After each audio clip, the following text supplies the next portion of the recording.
हरे कृष्णा, जय गौर हरि। तो आशा है आप सब अच्छे होंगे।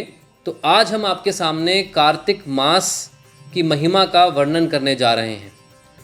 जैसे उत्सवों के दिन होते हैं, फेस्टिवल डेज होते हैं, उसी तरह ये फेस्टिवल डे नहीं, ये फेस्टिवल मंथ है। ये महोत्सवों का महीना है। इसमें हर दिन ही महोत्सव है और अलग अलग शास्त्र अलग अलग प्रकार से कार्तिक मास की महिमा का वर्णन करते हैं। जैसे कि पद्म पुराण कहती है, तुलसी महारानी जो है, पौधों में श्रेष्ठ है तुलसी महारानी, और दिवसों में श्रेष्ठ है एकादशी। इसी तरह से जो महीनों है, जितने महीने हैं उन महीनों में श्रेष्ठ है कार्तिक मास, दामोदर मास, और तीर्थों में श्रेष्ठ है वृंदावन। तो देखिए कितना अच्छा बताया कि इतने इम्पोर्टेंट चीज़ है, उनमें सबसे इम्पोर्टेंट क्या है? कार्तिक मास है। इतने सारे महीने हैं, जैसे इतनी इम्पोर्टेंट है ना। तीर्थों में श्रेष्ठ है, इम्पोर्टेंट कौन है सबसे मोस्ट इम्पोर्टेंट? वृंदावन। इस तरह एकादशी किस में सबसे इम्पोर्टेंट है? दिवस में। इसी तरह से महीनों में सबसे महत्वपूर्ण कौन सा महीना है? सबसे लाभ प्रदान करने वाला, भक्ति का लाभ प्रदान करने वाला कौन सा महीना है? कार्तिक मास। इसी तरह स्कंद पुराण में भी शास्त्रों में आया है कि शास्त्रों में श्रेष्ठ है वेद, नदियों में श्रेष्ठ है कौन? गंगा जी। और इसी तरह से मासों में जो श्रेष्ठ है, जितने भी सारे मास है उनमें श्रेष्ठ कौन है? कौन सा मास है? कार्तिक मास है। तो ये बहुत अनेकों प्रकार से शास्त्रों में इस तरह महिमा गुणगान किया गया है। तो ये जो दिन होते हैं, जो फेस्टिवल डेज होते हैं और जो ये फेस्टिवल मंथ होते हैं, इसमें क्या होता है? जैसे कि डिस्काउंट में सेल चलती है ना, डिस्काउंटेड सेल, उसमें क्या होता है? बहुत ही मतलब सस्ते दामों के अंदर महंगे सामान आपको बहुत ही सस्ते दामों में मिल जाते हैं। ऐसा ही तो होता है ना। तो इसी तरह क्या होता है, जब कार्तिक मास आता है, इस तरह के महीने आते हैं, इस तरह के जो दिवस फेस्टिवल डेज आते हैं, इनमें क्या होता है? इनमें भगवान श्री राधा कृष्ण, श्री गौर निताई और समस्त वैष्णव भक्तवृंद जितने भी हैं, सब बहुत प्रसन्न होते हैं, उल्लास से झूम रहे होते हैं। तो इसमें क्या होता है? इसमें अगर आप कृपा की याचना करते हैं, भक्ति करते हैं, भक्ति की याचना करते हैं, भगवान से प्रार्थना करते हैं कि मेरी भक्ति बढ़े, और उसके अनुसार कुछ नियमों का पालन करते हैं, तो आपको क्या होता है? आपको बहुत अनंत लाभ प्राप्त होता है भक्ति का। ये खासियत है, ये बहुत ही खास बात है इन सब उत्सवों की, इन सब जो भी ये मास आते हैं, जो भी ये मंथ्स आते हैं, इनकी ये बहुत खास बात है। इसमें क्या है, अलग अलग, जैसे हमने आपको बताया कि अलग अलग नियमों का पालन करना होता है। तो कौन से नियम हैं? और ऐसे भी कोई नियम नहीं है कि आपको पत्थर तोड़ने पड़े। बहुत ही आसान, भगवान ने, हमें पता है, भगवान हमें जानते हैं कि ये पत्थर तोड़ने वाले काम तो नहीं कर सकते, तो इसलिए इनको आसान से सेवा दी जाए, जिससे कि ये आसानी से कर सकें। तो हमें पर करना क्या पड़ेगा इसमें क्या, हमें अलग अलग तरीके से संकल्प लेना पड़ेगा। आपको स्वयं को संकल्प लेना पड़ेगा, क्योंकि कार्तिक मास में जब भी ऐसे, जैसे न्यू ईयर पे क्या होता है, लोग बाग न्यू ईयर आता है, रेजोल्यूशन लेते हैं कि अब मैं समय पूरे 12 महीने आज से मैं ऐसा काम करूँगा, ऐसा काम करूँगा। तो इसी तरह हमें भी क्या करना है? एक रेजोल्यूशन लेना है, एक संकल्प लेना है कि मैं एटलीस्ट, अगर वैसे तो डेली ही हमें हमेशा ही ये कार्य करने चाहिए, परंतु अगर मैं नहीं कर पाया या नहीं कर पाता हूँ, तो एटलीस्ट कार्तिक मास में तो मुझे पूरी तरह से सीरियसली भगवान की भक्ति करनी चाहिए। जब आप ऐसा करेंगे तो आपको एक बहुत ज़बरदस्त पुश मिलेगा आगे आने वाले समय में भी पूरी तरह से भक्ति करने का। तो ये इसके पीछे छुपा हुआ राज है कि क्यों पूरी तरह से कार्तिक मास को हमें पूरी तरह से पालन करना चाहिए। अब इसमें क्या करना चाहिए, क्या नहीं करना चाहिए, उसके बारे में हम डिस्कस करेंगे। 11 कार्य हैं, वो 11 कार्य बहुत इंपॉर्टेंट है जो हमें इसमें करने चाहिए। वो क्या है 11 कार्य? और संकल्प के साथ करना चाहिए, ये ध्यान रखिएगा। बिना संकल्प के कुछ नहीं होता। संकल्प तो आपको करना ही पड़ेगा, तभी तो आपका माइंड भी एक संकल्प जब हम करते हैं तो क्या होता है, हमारा जो मन है ना, वो थोड़ा सा सीरियस हो जाता है। अगर बिना संकल्प के हम कोई कार्य करते हैं ना, तो चलता है कि चलो ठीक है कर रहे हैं, पर नहीं, अगर आपने संकल्प ले लिया तो हम उसको निभाने की पूरी कोशिश करते हैं। तो वही हम करने जा रहे हैं। एक एक करके हम संकल्प लेंगे।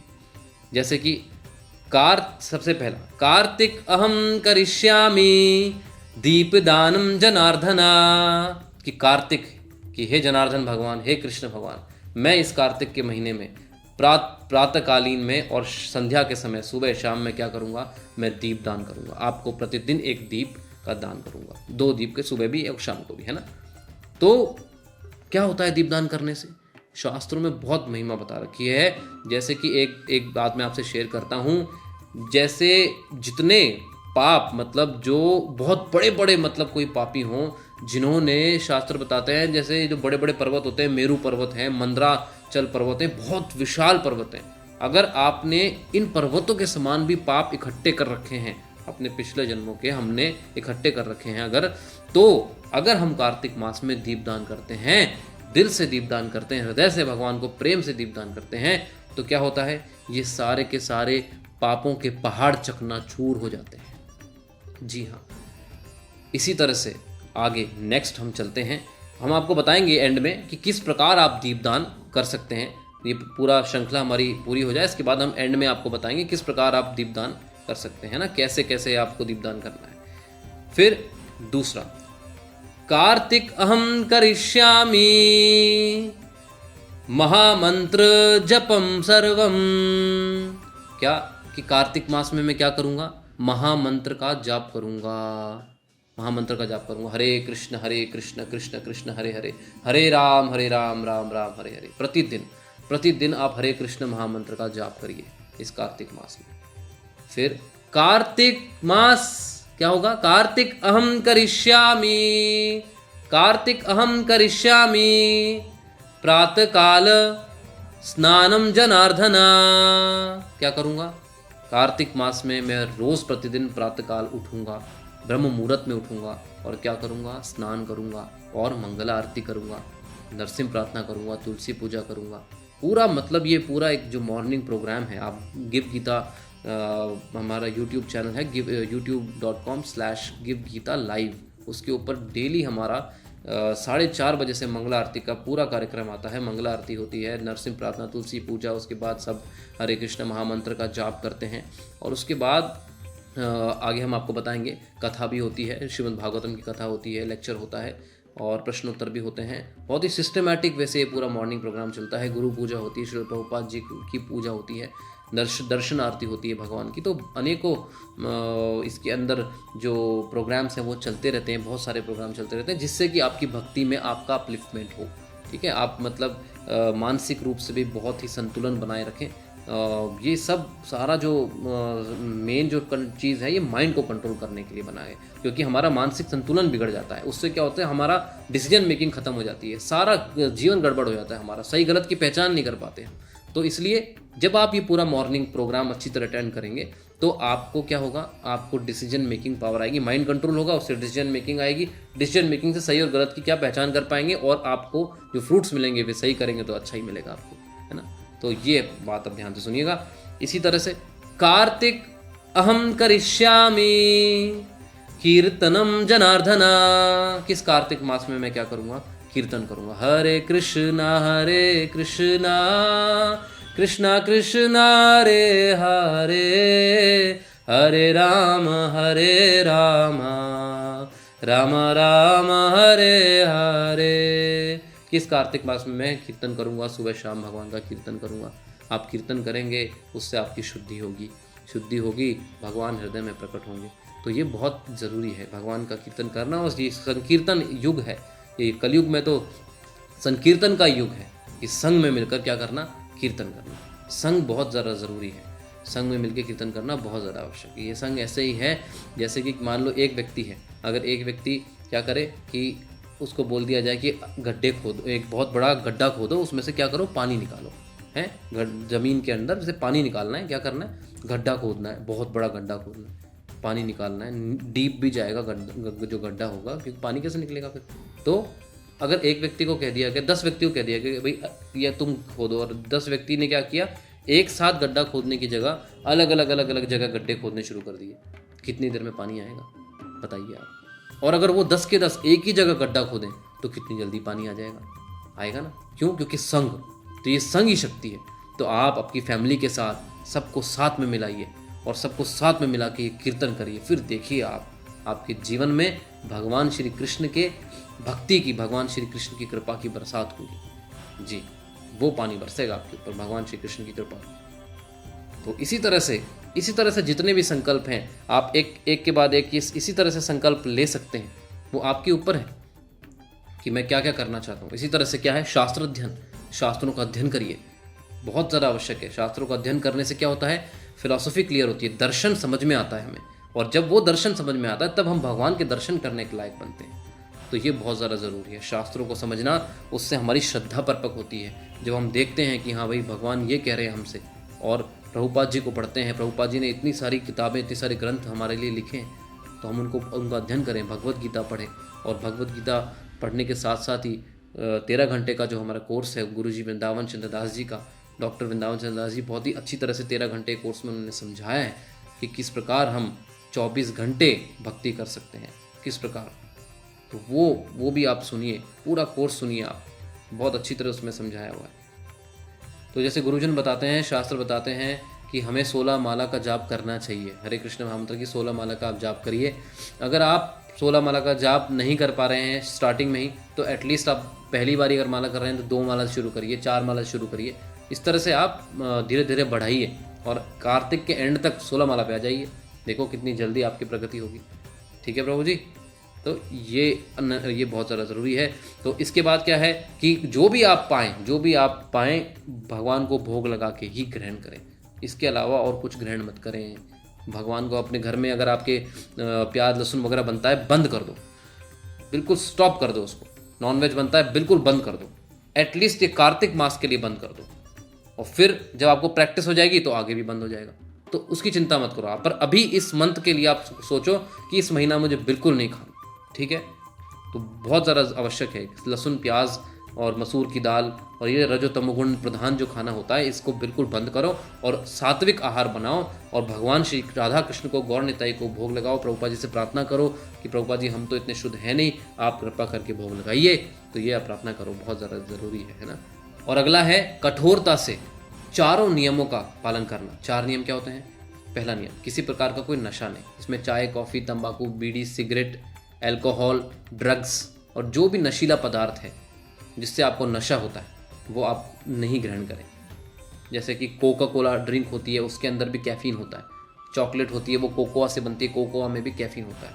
कॉफ़ी होती है, उसमें भी कैफीन होता है। तो इस तरह से जितने भी ये नशीली पदार्थ हैं, ये बिल्कुल इसका सेवन ना करें। दूसरा, किसी प्रकार का कोई अवैध संबंध नहीं, शादी के बाहर कोई संबंध नहीं। और पूरी तरह कोशिश करिए कि शादी में भी ब्रह्मचार्य व्रत का पालन करें। तीसरा, किसी प्रकार का कोई जुआ नहीं। जुआ नहीं का मतलब क्या है? कोई गैम्बलिंग नहीं, कोई जुआ की सट्टाबाजी करते हैं लोग, क्रिकेट में सट्टा लगाते हैं, यहाँ सट्टा लगाते हैं, वहाँ सट्टा लगाते हैं। आजकल तो हर जगह ही लोग बाग सट्टा लगाने लग गए हैं। तो कृपा करके ये कार्य मत करें, ठीक है। स्पेशली दिवाली के लोग बहुत सट्टा लगाते हैं, दिवाली के दिन लोग, तो इसलिए वो भी आप ना करें। आपसे हाथ जोड़ के प्रार्थना है, इनसे बच के रहें। चौथा क्या है? किसी प्रकार का कोई मांसाहार नहीं। मांसाहार का मतलब, केवल मांसाहार का मतलब ये नहीं है केवल मांस नहीं खाना। इसका मतलब क्या है? मीट, मांस, अंडा, प्याज, लहसुन, मसूर की दाल, रजो तमो गुण की जो आहार होता है, अत्यंत तीखा, अत्यंत खट्टा, 3 घंटे से पुराना बनाया हुआ भोजन, ये सब ग्रहण ना करें। क्योंकि ये सब अगर आप ग्रहण करेंगे तो कार्तिक मास में आप भक्ति अच्छी तरह नहीं कर पाएंगे।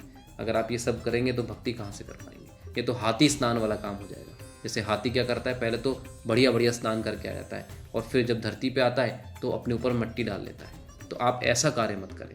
हाथी नहीं बनना है हमने, है ना। कार्तिक मास में भगवान का भक्त बनना है, अच्छा भक्त बनना है, ठीक है जी। तो आपसे प्रार्थना है इस तरह से कठोरता से इन नियमों का पालन करिए, ब्रह्मचार्य का बहुत कठोरता से पालन करिए। और फिर इसमें एक और बहुत इम्पोर्टेंट जो कार्तिक मास में आप संकल्प ले सकते हैं वो है धामवास का संकल्प ले सकते हैं। यहाँ गोवर्धन धाम में आप आइए। यहाँ पे अलग अलग हमारे डेली सुबह से लेकर शाम तक क्या होता है, प्रोग्राम चलते रहते हैं। जैसे कि मॉर्निंग प्रोग्राम मैंने आपको बताया, और फिर क्या है, कार्तिक मास में हमने पूरे सारे भक्तों ने मिलकर गुरुजी के आदेशानुसार हमने एक आंदोलन सा चलाया है कि इस 1 महीने हम सारा दिन प्रचार करेंगे। पूरा दिन, होल डे, सुबह से शाम तक। वैसे तो शनिवार से रविवार जो होता है हमारा प्रचार होता है, और उसके बाद हम कॉलिंग में ज़्यादा अधिकतर लोगों को प्रेरित करते हैं फॉलोअप करने में, परंतु हमने फॉलोअप की एक अलग टीम बनाई है जिससे कि जो सारे भक्त, जो फुल टाइम भक्त हैं, वो क्या कर सकें, वो प्रचार कर सकें। तो आप सब भी अगर आना चाहें और इस प्रचार सेवा में जुड़ना चाहें तो आप भी जुड़ सकते हैं। आप भी यहाँ आ सकते हैं, यहाँ धामवास कर सकते हैं और प्रचार के लिए जा सकते हैं। और सुबह मॉर्निंग में डेली आप मंगला आरती वगैरह सब कुछ यहाँ पे प्रेजेंट होके कर सकते हैं। आसपास काफ़ी यहाँ पर रहने की सुविधाएं हैं। आप हमें बता दीजिएगा, 9210531053 ये नंबर है, इस पर आप संपर्क कर सकते हैं। इस पर संपर्क करके आप बता दीजिएगा तो वो डिवोटी आपको बता देंगे, जो भी रहने की सुविधा होगी, जो भी उसकी लक्ष्मी होगी, वो आपसे डिस्कस कर लेंगे। अगला क्या है, श्रीमद् भागवतम कथा श्रवण करना, श्रीमद् भगवद गीता की कथा श्रवण करना, लेक्चर सुनना। डॉक्टर श्री वृंदावन चंद्रदास जी बहुत ज़बरदस्त लेक्चर्स देते हैं, और हमारे पास, हमारे जो givegita.com/shop पे आप जाएंगे तो गुरु जी के बहुत सारे लेक्चर्स अवेलेबल हैं। उनको आप जाइए, शॉप से परचेस कर सकते हैं, डाउनलोड कर सकते हैं, सुनिए उनको। और श्रील प्रभुपाद जी के लेक्चर्स अवेलेबल हैं, उनको आप डाउनलोड करिए, उनको सुनिए। इससे क्या होता है कि मतलब आपकी श्रद्धा परिपक्व होती है। श्रवण से सारा कार्य होता है। जब आप सुनते हो, सुनते ही क्या होता है, मन शुद्ध होता है। आपकी जितनी भी संशय हैं, जो डाउट्स हैं, उनका नाश हो जाता है। भगवान भी गीता में अर्जुन को कहते हैं, हे अर्जुन, ज्ञान की तलवार से अपने संशय को काट डालो। तो आप सब भी ये आध्यात्मिक ज्ञान की जो कथा है, इसको सुनो और अपने जितने भी संशय आपके मन में अज्ञानता से उठे हैं, उनको काट डालो। फिर आगे क्या है, इसके आगे है प्रचार कार्य। सबको प्रचार करना चाहिए, सबको प्रचार कार्य में सहायता करनी चाहिए। चैतन्य महाप्रभु का आंदोलन है कि जा रहे देखो तारे कहो कृष्ण उपदेश, सबको ये कृष्ण उपदेश बताना है, परंतु पहले आपको सीखना पड़ेगा, आपको समझना पड़ेगा। परंतु आप इतना तो कर सकते हैं कि ये जो 13 घंटे का कोर्स है, कार्तिक मास के अंदर एक प्रण लीजिए आप, कि संकल्प लीजिए कि कार्तिक मास के अंदर मैं क्या करूँगा, ये 13 घंटे वाले कोर्स को अधिक से अधिक डिस्ट्रीब्यूट करूँगा, सब लोगों को बताऊँगा, जितने अधिक से अधिक हो सकता है पूरी मेहनत करूँगा और ये 13 घंटे उन तक पहुँचाऊँगा और उनको प्रेरित करूँगा कि ये 13 घंटे वो सुने। अगर आपने ऐसा कर दिया ना, तो आपके बारे न्यारे हो जाएंगे, भगवान आपसे बहुत प्रसन्न हो जाएंगे, बहुत खुश हो जाएंगे। क्योंकि देखो, भगवान, आप जो भगवान के जो भटक गए हैं बच्चे, उनको आप वापस लेके आने का प्रयास कर रहे हो। उसमें आप संकल्प दृढ़ हो, आपने दृढ़ निश्चय किया है कि भाई हाँ, मैं ये कार्य करूँगा, तो भगवान आपसे ज़रूर प्रसन्न होंगे, 100% प्रसन्न होंगे। अगला क्या है, दिल खोल के दान करना। मतलब बिल्कुल शर्म नहीं करनी चाहिए कार्तिक मास में कि दान करने के लिए, बिल्कुल। कई हमारे ऐसे भक्त हैं, उन्होंने संकल्प लिया है कि कार्तिक मास के हर दिन 1100 रुपये दान करेंगे, किसी ने लिया है 3100 रुपये दान करेंगे, किसी ने लिया है डेली 5100 रुपये दान करेंगे। अलग अलग भक्त हैं, मतलब बहुत अनेकों भक्त हैं, हर जगह से फ़ोन आ रहे हैं और वो यही कह रहे हैं कि प्रभु जी हमारी सेवा लगाओ इसमें। हम भी कह रहे हैं कि आपकी सेवा भागवत सेवा में लगाएंगे, कि कार्तिक मास के महीने में आपकी सेवा भागवत सेवा में लगेगी, जिसके अंतर्गत हमारे जो यहाँ आश्रम भी बन रहा है, गीतालय बन रहा है, वहाँ पे मंदिर बन रहा है, पूर्ण मंदिर, एक संपूर्ण मंदिर बनने जा रहा है वहाँ पे संपूर्ण मंदिर में सब कुछ होगा। वहाँ पे गुरुकुल भी होगा, वहाँ पे गौशाला भी होगी, वहाँ पर सेमिनार हॉल्स भी होंगे, ऑडिटोरियम होगा, मतलब हर चीज़ वहाँ पे, आध्यात्मिक ज्ञान को, मंदिर भी होगा बहुत बड़ा, आध्यात्मिक ज्ञान को बढ़ाने के लिए पूरा प्रयास किया जा रहा है, सनातन धर्म को बढ़ाने का पूरा प्रयास किया जा रहा है। तो आपकी जो दान राशि है, सेवा राशि है, वो पॉजिटिवली इस सेवा में लगेगी, तो जिससे कि आपको अनेकों गुना उसका फल प्राप्त होगा। तो ये अवश्य आप करें। बहुत हम आपसे दिल से प्रार्थना करते हैं, इस कार्तिक मास को बहुत अच्छी तरह मनाएं, और आपको इस कार्तिक मास की बहुत शुभकामनाएं। आप सब परिवार समेत कोशिश करें इस कार्तिक मास का पालन करने की। बहुत धन्यवाद आपका। अब मैं आपको बता देता हूँ कि किस प्रकार आप ये दीपदान कर सकते हैं। अगले जो नेक्स्ट स्लाइड आएगी उसमें आपको वीडियो के साथ बताया जाएगा किस प्रकार आप दीपदान कर सकते हैं एक एक करके। और अगर आपको भगवान श्री राधा कृष्ण की, गौर निताई जी की और दामोदर भगवान की, यशोदा दामोदर जी की फ़ोटोग्राफ चाहिए, तो जो उनके चित्र चाहिए, तो वो भी आप हमारे नीचे डिस्क्रिप्शन में दिया हुआ है एक लिंक, उससे आप प्राप्त कर सकते हैं, डाउनलोड कर सकते हैं। उनको प्रिंट करके आप अपने मंदिर में रख सकते हैं और उनको रोज़ दर्शन कर सकते हैं, उनको दीपदान कर सकते हैं। तो आपका बहुत धन्यवाद, आपने इतना समय दिया। Thank you very much. Hare Krishna, जय गौर हरि। तो अब हम आपको बताते हैं कि दीपदान किस प्रकार किया जाता है। सर्वप्रथम आप अपने मंदिर में यशोदा दामोदर जी का चित्र रखिए, मिट्टी के दीपक लीजिए, परिवार में जितने भक्त हैं उतने दीपक रखें, दीपक में घी की बत्ती रखें, फिर एक दीपक को जलाएं और बाकी सभी दीपक उस एक दीपक से जलाएं। उसके बाद आप सभी को आचमन कराएं और एक एक करके दीपक देते जाएं। सबसे पहले श्रील प्रभुपाद जी को दीपक दिखाएं और उनसे भगवान की आरती करने की प्रार्थना करें कि हे श्रील प्रभुपाद, मैं इतना शुद्ध नहीं हूँ कि मैं भगवान की आरती कर सकूँ, आप ही कृपा करें कि मैं आरती कर पाऊँ। उसके पश्चात सबसे पहले यशोदा दामोदर जी के चित्र की ओर देखें और आरती करना प्रारंभ करें। भगवान श्री दामोदर जी के चरणों में 4 बार पहले दीपक घुमाएं, उसके बाद 2 बार नाभि पे दीपक घुमाएं, उसके बाद 3 बार मुखार वृंद पे दीपक घुमाएं और उसके बाद 7 बार पूरे शरीर पे दीपक घुमाएं। इसी प्रकार यशोदा मैया जी की भी आप आरती करें। और उसके बाद इस चित्र में जो आप देख रहे हैं कि ओखल भी है जिससे यशोदा मैया कृष्ण भगवान को बांध रही थी, रस्सी भी है और छड़ी जिसको लेकर यशोदा मैया कृष्ण भगवान के पीछे भागी थी, और वृंदावन धाम की झलक भी आप देख पा रहे होंगे। उन सबको आप एक बार दीपक दिखाइए और फिर आप चलिए आपके मंदिर में जो भी श्री विष्णु तत्व के श्री विग्रह हैं, चित्र हैं, उनकी भी आरती आप इसी प्रकार करें। 4 बार चरणों में, 2 बार नाभि पे, 3 बार मुखार विंद पे और 7 बार पूरे श्री विग्रह पे। और अंत में श्री षड गोस्वामी जी को दीपक दिखाइए, श्री प्रभुपाद जी को दिखाइए, श्री गुरु परंपरा को दिखाइए। और जहाँ पर भी भगवान श्री कृष्ण की, राधा कृष्ण भगवान की आरती होती है, वहाँ पर समस्त देवी देवता और समस्त शुद्ध भक्त, वैष्णव भक्त भी उपस्थित होते हैं। तो इस प्रकार दीपक को घुमाइए कि चारों ओर आप जो समस्त देवी देवता हैं और जो समस्त भक्त हैं उनको भी, उनकी तरफ भी आप दीपक को घुमा दीजिए। फिर एक जगह सब दीपक रख दीजिए और आरती ले लीजिए। तो ध्यान रखिएगा, जब आप ये दीप दान करेंगे तो साथ में दामोदर अष्टकम अवश्य पढ़िएगा, क्योंकि दामोदर अष्टकम जो है ये सत्यव्रत मुनि जी ने लिखी है और भगवान अति प्रसन्न होते हैं जब कोई दामोदर अष्टकम को पढ़ते हुए दीपों का दान करता है भगवान को। तो आपका बहुत बहुत धन्यवाद। हरे कृष्णा, जय गौर हरि।